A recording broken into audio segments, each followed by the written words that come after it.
Hello everyone. Today we'll be doing a short review of the 65-inch LG OLED C7 television. I'll be giving my thoughts on three subjects: the sound, the image quality, and the quality which it can display using the best media you can find, which is 4K UHD Blu-rays. So first of all, let's get a little bit into the sound. If you're a subscriber, which you should definitely consider, you can probably see that I have a separate sound system, so I don't choose the TV speakers when actually listening to TV or something else. As it should be for the price. Yeah, Gets up to 1,000 this is the hits, Sonos which is system really playing great. at the moment right now actually. Pitch blacks and And the difference is very big.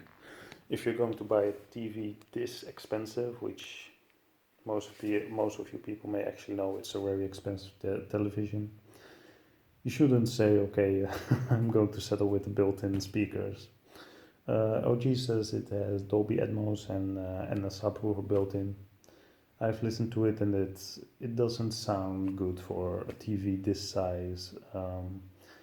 If you're going to spend this much on TV, you should at least spend $100 getting a dedicated system.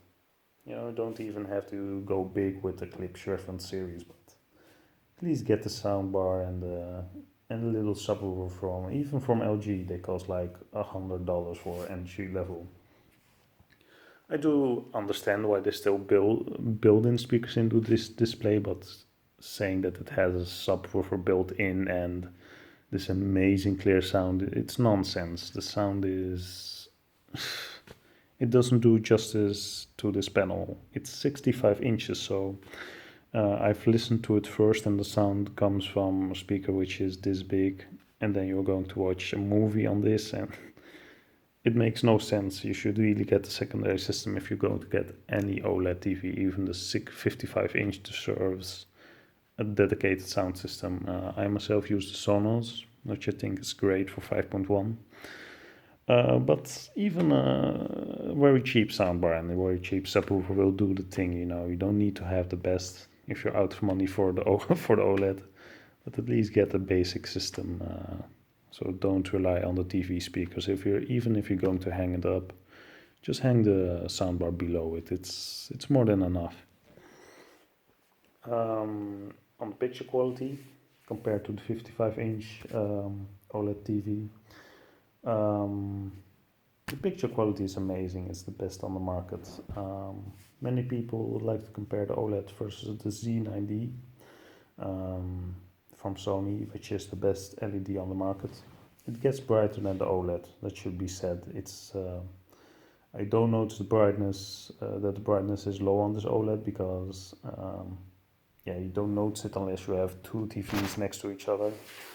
But when I've seen the comparison from Vincent Chu from HDTV, and it does get slightly less bright than the Sony Z9D. However, things like light bleeding is something you do notice when you're just watching the Z9D. You simply notice light bleeding, and I've seen it because I've seen the TV in store.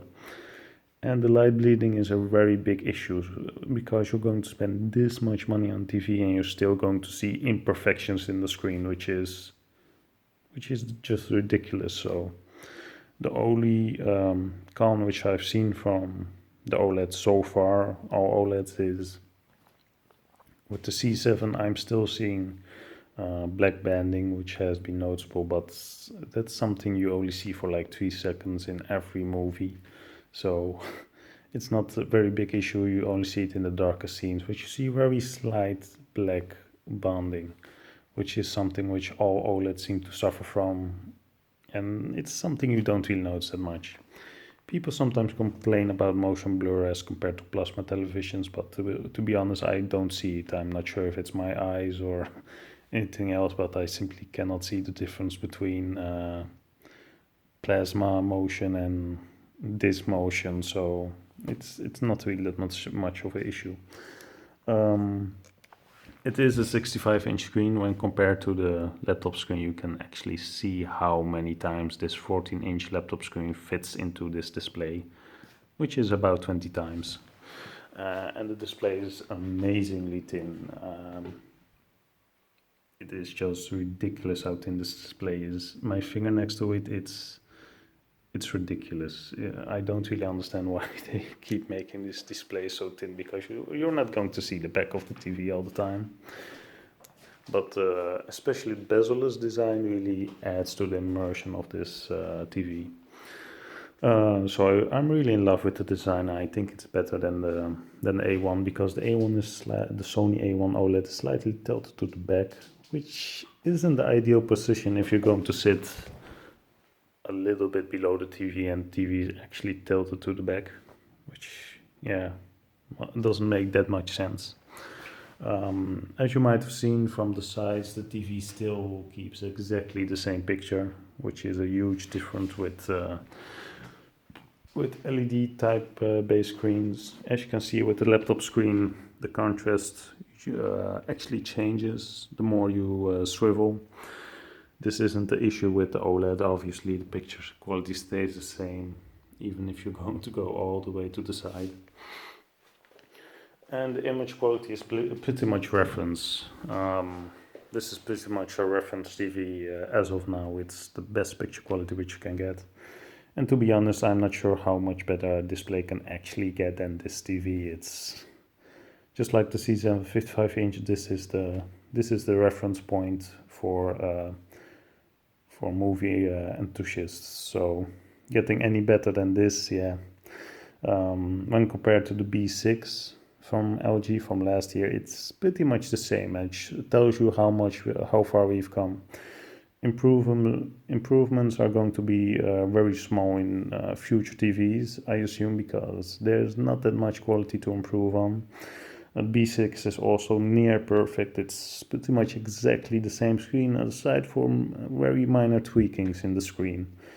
But it just shows you that we're simply getting into the area of diminishing returns. The picture quality is almost as good as real life. And I don't really know how to tell you this, but just as plasma, there probably is a point where TV quality doesn't get any better. It's already as sharp as you can get. The only thing you're missing is a slightly wider color spectrum and a little more brightness, but aside from that, there's not many complaints. Going back to the 4K HDR movies, I viewed a couple on this TV, and the quality is exactly the same as the C7 55-inch, which I've also had. You can see my video on that on my channel. And the 4K HDR Blu-rays look amazing on this TV. They really get the TV gets used to its fullest potential. The HDR in some movies is subtle. It's noticeable, but it's very subtle. Whereas in other movies it makes a distinct difference, like Life of Pi. And Life of Pi is a reference movie in my opinion. Life of Pi has some scenes where you're looking at the TV and you're looking outside and you're thinking, okay, my TV now looks better than looking outside, which is pretty odd for TV to do that. So most of these movies look great. All of these movies actually look great. The HDR in some movies is it's hard to notice. In some movies it makes a distinct difference. Life of Pi, Great Gatsby make a pretty big difference in terms of HDR. The 4K is definitely noticeable on the screen. If you're going to watch HD Blu-rays, which I also have, which are included in every disc pretty much, you see a difference in sharpness from this TV. From this distance, which from my eyes to the TV is 2.10 meters, you'll start noticing very little less sharpness on HD Blu-rays. So it's important to notice that 4K does make sense at this viewing distance, which is 2.10 meters, and this size screen, which is a 65-inch OLED. So that should be considered. Blu-rays still look pretty crisp, but 4K HDR look, reference quality, or we're talking about looking outside the window versus looking at your TV. So that's my comparison material now. We're not even comparing TVs anymore. We're just comparing this to real life. So it's a pretty high standard to keep a TV to. So all in all, that's my review. TV picture is amazing. You do need 4K HDRs to benefit from its full potential, as I've said in a previous video. The sound is, yeah, it's just scrap. You should get a secondary system. Really should get a secondary system at this price. But all in all, it's a cinematic experience. The screen is amazingly big. I'm very happy with it. It's definitely a recommender if you're into this type of thing. If you're not into this type of thing, you should go just buy a $200 TV. That's enough. So thanks for watching. Please don't forget to like, comment, and subscribe. And stay tuned for my next videos. I might be doing a second in-depth review of this TV with some more channel-based content, cable TV content. So thanks for watching and goodbye.